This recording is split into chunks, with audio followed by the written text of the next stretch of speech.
Leadership किसी भी समाज, संगठन एवं देश की रीढ़ होती है। जब लीडरशिप आत्म केंद्रित अर्थात निजी हितों, अहंकार या गलत दृष्टिकोण को प्राथमिकता देती है, गलत प्राथमिकताएं तय करती है, तो समाज, देश, संगठन में अशांति और अव्यवस्था फैलती है, अस्थिरता आती है, जिसके परिणाम से वह देश, समाज और संगठन धीरे धीरे अवनति को प्राप्त होता है। लीडरशिप का प्रभाव लंबे समय तक रहता है। सही फैसले अगर लिए जाते हैं तो लंबे समय तक और उसके दूरगामी प्रभाव अच्छे होते हैं, जो समाज, देश, संगठन को आगे ले जाते हैं। और यदि लीडरशिप के गलत फैसले हैं तो उनकी छाया भी पीढ़ियों तक चलती रहती है। गलत नेतृत्व के कारण आर्थिक संकट, सामाजिक अशांति पीढ़ियों को प्रभावित करती रहती है। एक गलत नीति शिक्षा, रोजगार और सामाजिक एकता को दशकों पीछे धकेल देती है, और पूरे इतिहास में इसके हजारों उदाहरण भरे हुए हैं।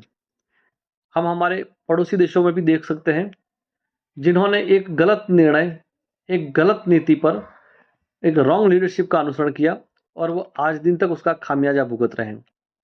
और हम दुनिया के ऐसे देशों को भी जानते हैं, ऐसे समाजों को भी जानते हैं, ऐसे संगठनों को भी जानते हैं, जिन्होंने सही लीडरशिप को चुना और उनकी लीडरशिप सही थी। इस कारण लंबे समय में वो समाज, वो संगठन, वो देश उन्नति को प्राप्त होते हैं और स्थायी शांति और स्थायी सुरक्षा को उपलब्ध होते हैं। पौराणिक काल में अगर हम लोग देखें तो हमारे पास में दो लीडरशिप के एग्जाम्पल देखने के लिए मिलते हैं रामायण में। एक लीडरशिप है अयोध्या की और एक लीडरशिप है लंका की। लंका की जो लीडरशिप है वह आत्म केंद्रित है।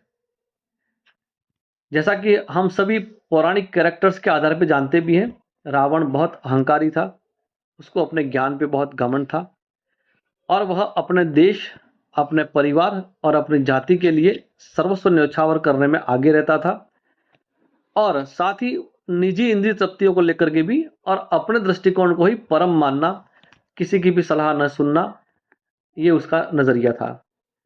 उसके विपरीत है अयोध्या की लीडरशिप, जिसका प्रतिनिधित्व करते हैं भगवान राम जी। राम जी का लीडरशिप का स्टाइल है सबको साथ में लेकर के चलना, सबकी राय मशवरे को सुनना, जहां पर जिस तरीके की नम्रता की आवश्यकता है वहां पर उस तरीके की नम्रता को दिखाना, और जहां पर जिस तरीके की सख्ती करने की आवश्यकता पड़े वहां पे उस तरीके की सख्ती करना। कहीं पर भी उनके नेतृत्व में अहंकार नहीं है, रॉन्ग डिसीजन नहीं है। इसलिए हम लंबे समय में देखते हैं तो राम जी का जो मॉडल है लीडरशिप का, वह आज भी आदर्श माना जाता है, यद्यपि उस घटना को घटे लाखों वर्ष हो चुके हैं। तो लीडरशिप जो है वह सिर्फ राजनीति नहीं है, एक जिम्मेदारी है। सही नेतृत्व न सिर्फ वर्तमान को बेहतर बनाता है, बल्कि आने वाली पीढ़ियों के लिए भी एक मजबूत नींव रखता है। और एक प्रभावी लीडर वह है जो दूसरों को सशक्त बनाता है और संगठन को सकारात्मक दिशा में ले जाता है। तो लीडरशिप को लेकर के ये बेसिक अंडरस्टैंडिंग है। सही लीडरशिप होती है तो समाज, संगठन, देश तरक्की करता है। लीडरशिप अगर रॉन्ग हो जाती है तो लंबे समय तक उसका खामियाजा समाज, संगठन और देश को उठाना पड़ता है। हम सभी अपने वागड़ को अत्यंत बेहतर बनाना चाहते हैं, सशक्त बनाना चाहते हैं, समृद्ध बनाना चाहते हैं, सुंदर बनाना चाहते हैं, और इसके लिए वागड़ का प्रत्येक व्यक्ति संलग्न है, लगा हुआ है।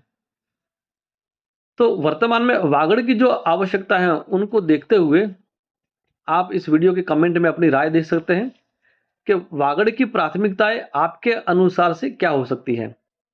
वागड़ की प्राथमिकता क्या है? क्या वागड़ की प्राथमिकता शिक्षा है? क्या वागड़ की प्राथमिकता रोजगार है?